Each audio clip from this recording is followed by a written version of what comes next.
Nung naipasa ko ang pagsubok, sinimulan ko ang paglalakbay sa mundong labas para maghanap ng doktor na makakagamot sa mga mata ni Pyro.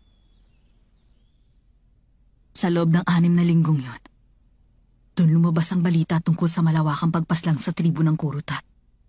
Malawakang pagpaslang? Inubos nila ang lahat ng 127 naninirahan sa gubat.